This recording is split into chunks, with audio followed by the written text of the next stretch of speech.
The rocket fuel propelling the woman in the window, the first stratosphere-ready mystery of 2018, is expertise.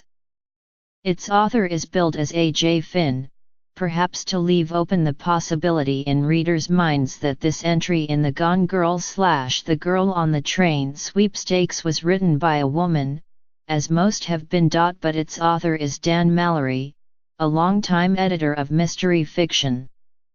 He is well versed in the tricks of the trade.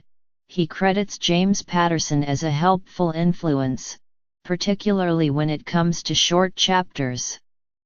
Mallory has edited recent Agatha Christie novels, but Christie never wrote an action scene packed with special effects just right for the movie version. Mallory also clearly knows a lot about the more diabolical elements in Hitchcock movies. And he hasn't been shy, as Finn, about plugging them into his plot. The woman in the window starts out with a rear window setup.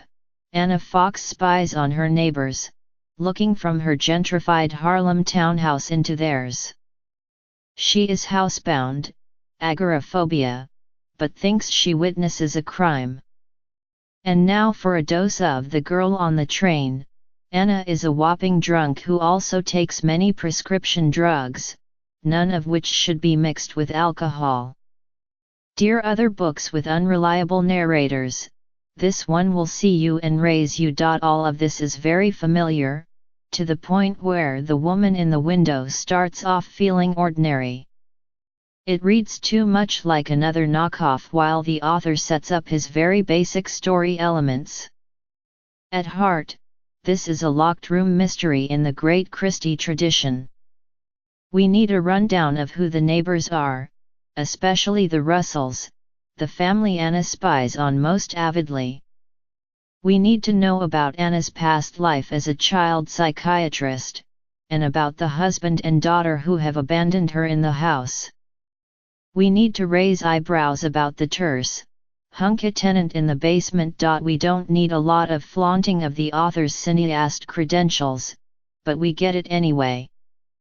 This will work better later, when the book intercuts movie dialogue from the DVDs Anna watches with what is actually happening in her real world. There are shades of Hitchcock's Shadow of a Doubt, Vertigo, Spellbound, Suspicion and, of course, George Cukor's Gaslight, which has an enormous influence on the whole book, and has influenced many of its predecessors. But despite the value of show, don't tell for any writer, this author loves using examples to a fault. At one point, after Anna has dutifully invoked gaslight, the book also throws in, because it was no dream. This is no dream. This is really happening. Mia Farrow, Rosemary's Baby. Once the book gets going, it excels at planting misconceptions everywhere. You cannot trust anything you read. Even Anna can be made to doubt her own actions and memories, and she has absolutely no allies. Everyone on the street thinks she is peculiar, and that's the best case scenario.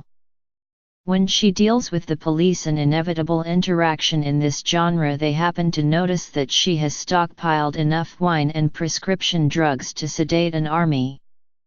There's no chance they will ever believe anything she says as the danger level rises. A book that's as devious as this novel will delight anyone who's been disappointed too often. Case in point, those who were hooked by Paula Hawkins's The Girl on the Train but then suffered through her into the water. And The Woman in the Window sneaks in its zenith of trickery into an effortless early scene. Anna makes a disastrous effort to go beyond her front door and meets someone she's eager to know. The two of them spend a wonderful, confessional evening back in the house, playing chess and getting loaded. This all goes down so smoothly that its consequences come as a complete shock. And there's a superb snowbound horror story buried deep inside this novel's many layers. How well does it all hold up, once Finn's cards have been fully played? Pretty well, but there are problems. An enormous surprise meant to arrive more than 2/3 of the way through the book was guessable even by me, a terrible guesser almost from the start. One character has huge credibility problems. And the writing is serviceable, sometimes bordering on strange. My robe is smeared across the floor like a skid mark, offers Anna, as well as thoughts tumble drying in my brain. She really does need to get out of the house more, if only to shake off those domestic turns of phrase. For hardcore aficionados of classic logical mysteries, this book includes some special delights. Its nods to contemporary tastes are offset by things like a reference to The Thinking Machine, the nickname of Professor Augustus SFX Van Dusen, a fictional amateur detective created by Jacques Futrelle. Van Dusen was beloved in his time, but that time was so long ago that Futrelle died on the Titanic. Finn knows commerce, but he also knows the classics, old and new. He truly aspires to write in their tradition.